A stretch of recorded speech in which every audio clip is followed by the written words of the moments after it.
Some decks never die. I can think of a few greats, the list's reserved for true connoisseurs of the game. Lilith Loop, Machine Dramon, D-Brigade, and Beelstar, among others. Surviving in a game like the Digimon TCG can be a challenge, especially these days when decks from just one set back can feel hopelessly outclassed by the new kids on the block. But with good fundamentals, the odd bit of support, and a dedicated player base willing to innovate, some decks can amass truly remarkable staying power. And of all the decks that refuse to die, there's one that's really captured my attention recently. It's a deck that went from near tier 0 villain of a format to heroic rogue underdog, defining an era of the game and defying Bandai's best efforts to kill it. It's time you and I talk about blue hybrids.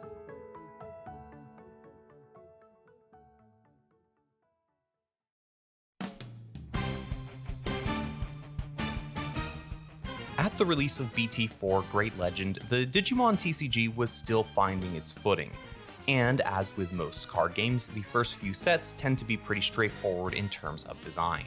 Digimon kept things pretty straightforward in its first 3 sets, or 2 if you lived in the non-JP market. They introduced 4 basic card types, and they were all pretty clearly defined at the time.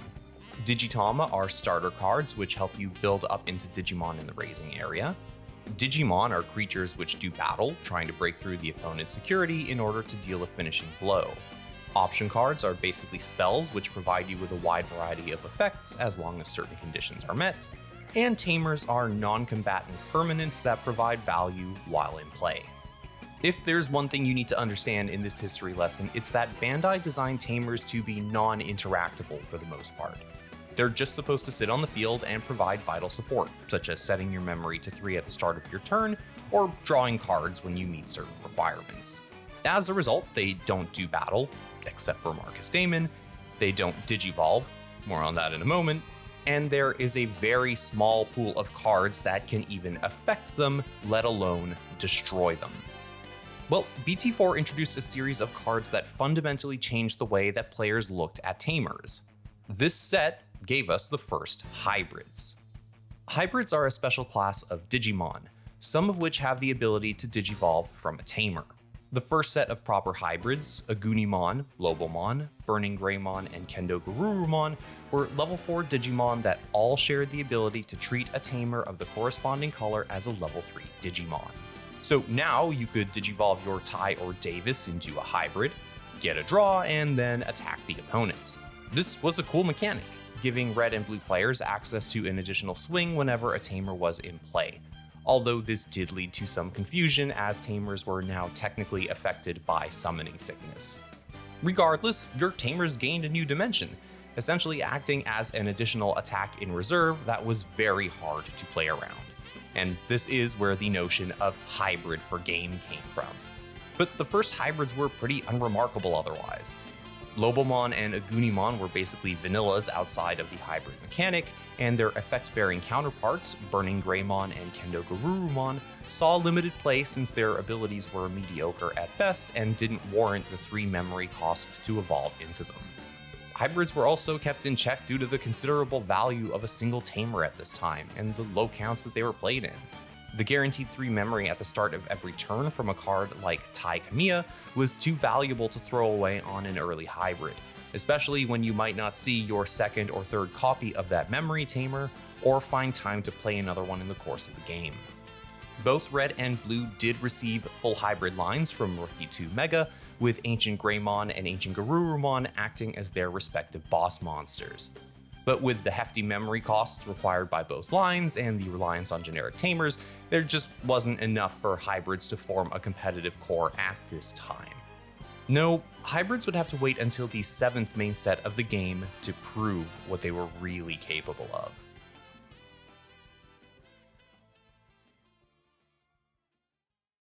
The release of BT7 Next Adventure fundamentally changed the way the game was played, kicking off what some consider to be the modern era of the Digimon TCG.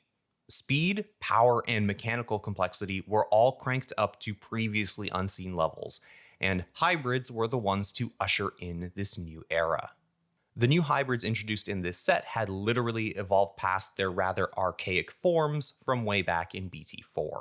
In order to really sell them as the powerhouses of the set, Bandai added 3 mechanics to hybrid Digimon, all of which led to them being nothing short of broken at the time. First, tamers could now have inheritables, just like Digimon. The tamers of BT7 are mostly characters from Digimon Frontier, where the protagonists actually turned into Digimon themselves, so the idea to treat them as rookies with inheritable effects makes sense. Second, and arguably the most broken mechanic, is one shared by most of the level 5 hybrids. If you have a tamer in the Digivolution sources of a level 4 hybrid, then you can Digivolve into that level 5 for a cost of 1. When most decks at the time had to pay 3 memory to go into their ultimates, this provided unparalleled speed. And finally, the third mechanic which put hybrids above and beyond the rest of BT7's crowd is the ability for some of them to warp Digivolve. As if climbing up into a stack for cheaper than the competition wasn't enough, the tamers Takuya and Koji could allow you to warp into a level 6 for a cost of 4, as long as certain conditions were met. The cherry on the cake was the level 7 Omnimon stand-in for the hybrid meta archetype, Susanomon. Any tamer can warp Digivolve into Susanomon for a hefty cost of 7, while also returning 10 hybrids and/or tamers from your hand or trash to the bottom of your deck. Susanomon has a 15,000 DP body, and it deletes any Digimon when it Digivolves, and then can swing for 3 checks in one go. So, good card. With all those advantages, blue hybrids already had everything they needed to clobber traditional decks, but they also had advantages which put them way above what any of the other hybrid decks could do.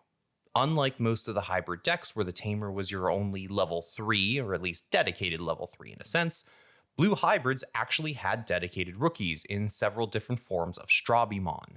2 were searchers, with one of them playing a tamer on deletion as an inheritable, and the third gained 1 memory on the swing if it was in a hybrid's evolution sources.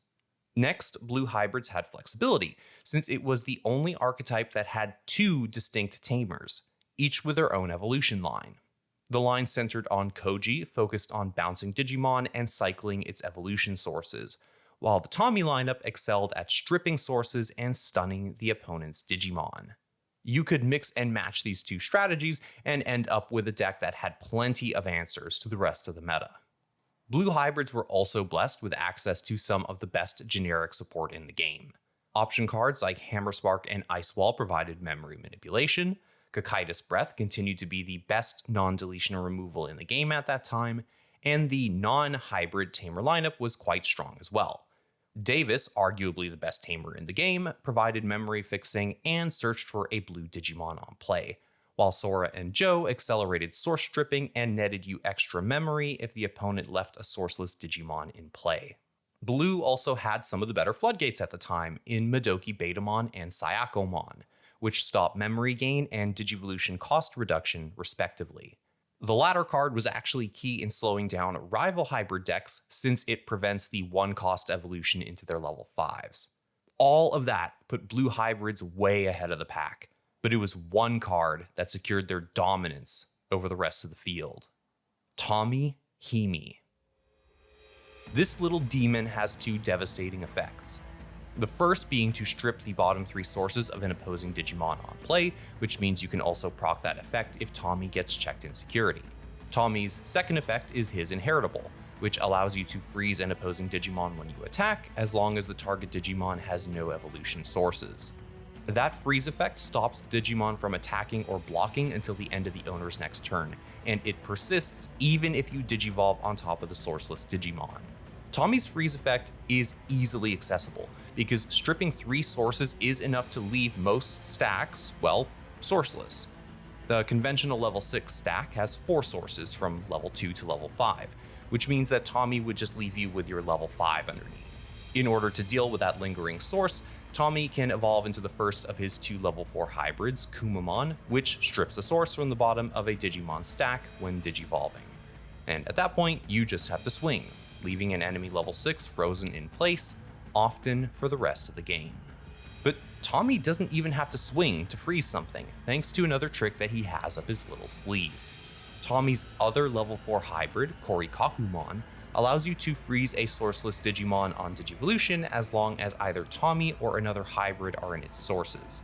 This means that you can drop Tommy from your hand, then immediately put Korikakumon over it to freeze a level 5 or lower in place.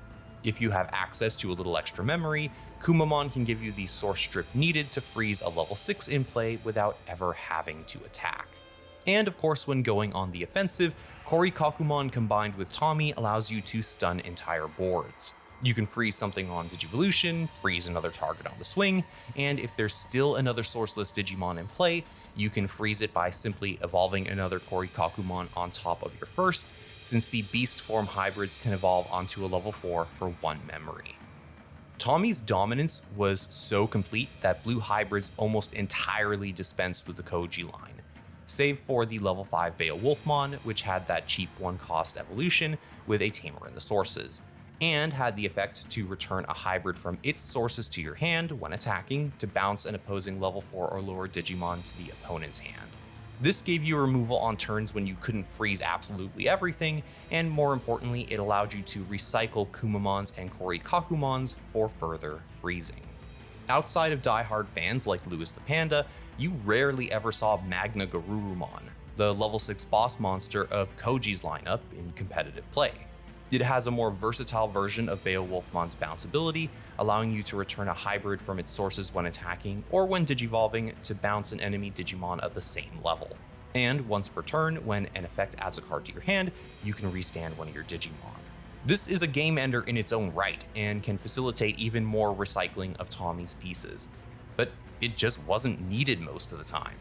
If you were running level 6, you might tech in 1 to 2 copies of BT6 Azulongmon, since it applies a wide source strip on Digivolution, recovers memory, and gains multiple instances of security attack +1 for each sourceless Digimon your opponent has in play. But again, it really wasn't necessary and existed simply to make games a little quicker. Tommy's freezing powers allowed you to stunlock the opponent's Digimon forever, amass a large board of memory gaining tamers, and get plenty of level 4 hybrids in hand with some help from Beowulfmon. Once enough tamers and memory were available, you could rush the opponent's security, freezing any blockers in your way and not caring about security bombs, since your swings would be safe while still in tamer form. Altogether, blue hybrids just didn't allow the opponent to play the game. You were punished for swinging into security, since you'd often check tamers and supply them with the bodies required to digivolve up, and then they would just strip your sources and freeze your Digimon on the crackback. You just couldn't interact with the opponent's board, and outside of purple, decks didn't have ways to remove a frozen Digimon from the board, which allowed Sora and Joe to rack up tons of memory for the blue hybrid player. In fact, it was common to see blue hybrid players start their turn with 7 or more memory, and with access to Hammer Spark and Howling Memory Boost, they could extend their turn even further. Everyone else was stuck with 3 memory for the most part, and often couldn't make use of that memory thanks to Tommy freezing everything in sight. And don't forget, the floodgates that blue hybrid players could tech in would further restrict your options as well. It was a bad time, with blue hybrids reaching near tier 0 status. You either played blue hybrids, or you had a very rough time. A solid counter simply didn't exist, with yellow hybrids and purple hybrids being the only decks to afford minor levels of counterplay. Honestly, the most dangerous matchup for a blue hybrid player was another blue hybrid player. Bandai was also experimenting with side decks around this time, which allowed blue hybrids to better tailor their game plan and further counter whatever they came across. This resulted in some pretty novel strategies, including the use of the purple Mimi Tachikawa to counter the use of memory manipulating option cards by other blue hybrids players. Everyone looked for ways to delete or stun tamers, trying Omnimon Sword Defeat, Lucimon Chaos Mode, and the Mega level Argomon, but usually to little effect. There was just no way to prevent source stripping, so once these one-time answers hit the field, they would just end up frozen in place, feeding into the blue hybrid player's setup and gaining them all the memory that they could ask for. Many looked to the arrival of the next set, BT8 New Awakening, as a ray of hope, with the introduction of the DNA Digivolution mechanic and its ability to reset effects, including freezing, and the arrival of Black War Greymon, which gave access to potent tamer removal on a big body. But it wasn't enough. Blue hybrids still occupied an outsized share of the meta. In fact, blue hybrids continued to rival powerful newcomers like Imperial Dramon and Mastemon all the way through to the release of BT9, and absolutely bodied the new Armor Rush archetype as well. It was only after significant protest, much of it coming from the JP meta, that Bandai finally stepped in and did something about blue hybrids. On August 1st, 2022, Tommy Himi would be limited to 1, and with that one change, blue hybrids finally lost their supremacy over the rest of the meta. The deep freeze had thawed, and all was supposedly right with the world. And while it's true that blue hybrids would never quite reach the same zenith of power from that point onward, the deck, as we shall see, was hardly dead. It was just biding its time. With their most powerful card restricted to 1, blue hybrids had it rough going into the release of BT9 X Record. Though, to be fair, so did everyone else. This set fleshed out the X Antibody archetype, including the X Antibody option card, which can be placed as the bottom source of any Digimon and can't be trashed by effects once there. This card laughed in the face of blue hybrids, denying their primary means of gaining advantage, and since the new decks introduced in BT9 were almost all within the X Antibody meta archetype, the eponymous option card was omnipresent. BT9 also brought the first true instances of in-stack protection, allowing boss monsters to dodge various forms of removal. This largely thwarted the attempts of blue hybrid players to pivot to Magna Garurumon as their big playmaker. It's also worth noting that BT9 decks just played differently. Grandis Kuwagamon, Alphamon Oryukin, Morgreymon X, and Metal Garurumon X were all OTK decks, staying in the raising area and building up a giant tower that could eventually come out and swing for lethal in one turn. By hiding in the raising area and playing out memory boosts and tamers, there was no way for blue hybrids to even attempt interaction or gain advantage off of the opponent's aggression. And if all of that wasn't enough, BT9 also brought the ultimate tool to punish tamer spam: Death Xmon. This level 7 Digimon can reduce its play cost by 3 for every Digimon and Tamer the opponent has in play. Once slammed down, it will de-digivolve everything on your opponent's board by 1 level, and then delete everything level 4 and under. And if this monstrosity sticks, it will always delete the opponent's lowest level Digimon at the end of their turn. Death Xmon made those big, beautiful boards of Tamers a liability, and it prevented hybrid decks from maintaining momentum by constantly popping their Digimon. This is the point where blue hybrids basically vanished from the competitive scene, relegated once again to one of hybrids for game in other blue decks. But this was not the end. Time away, it turns out, would give blue hybrids a second wind. In the mid to late BT9 format, blue hybrids started to see play again on the local level, piloted by a small cadre of dedicated players. Die-hard fans of the deck like Lewis the Panda, Risu the Squirrel, and Mr. J's strategy plays would bring blue hybrids to the table and prove that it could still win. Now, I spent the last few minutes explaining how BT9 introduced a ton of cards that effectively invalidated the blue hybrid strategy. So, what gives? Why the sudden success? Well, I reached out to a few of the aforementioned players, and they mostly agreed on a few points. The fundamentals of the deck were still good, Tamers were still difficult to interact with, and most importantly, people stopped respecting the deck. The meta had changed, with most players not having seen blue hybrids in weeks, maybe months. As a result, players could be caught off guard when confronted by it. People played out their Searcher rookies more freely, promoted early stacks without protection, or forgot to slot in the X Antibody option card to stop Source Strip. And you didn't even need to play the strip and stun game to win with blue hybrids at this time. And I want to give credit to Mr. J in particular, because he proved that you could score wins at locals with a bare-bones Lobomon-focused version of blue hybrids. His deck literally just played the Koji line alongside Ford Davis and some other solid blue staples, and that was enough. Sadly, blue hybrids would find regional results elusive at this time. Metal Garurumon X, Alphamon, and Security Control maintained an absolute stranglehold on the competitive scene. No, blue hybrids would have to wait a little longer to reclaim their former glory. BT10 Cross Encounter is a now infamous set that skyrocketed the power level of the game to the point where an emergency ban list was issued for Western players, and strangely set the stage for blue hybrids to truly mount their comeback. This set introduced the Digicross and save mechanics.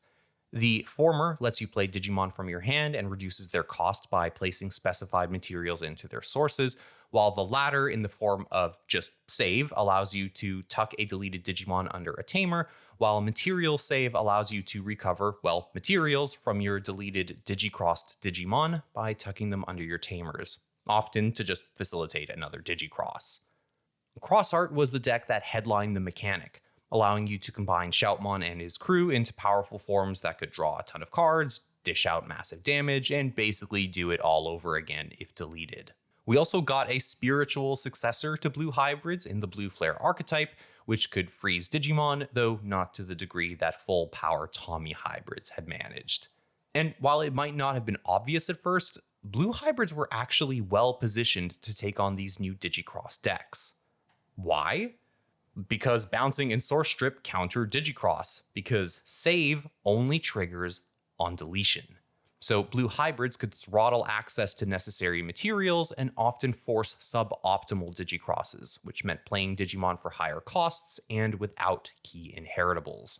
However, this window for blue hybrids to mount a competitive comeback was promptly slammed shut.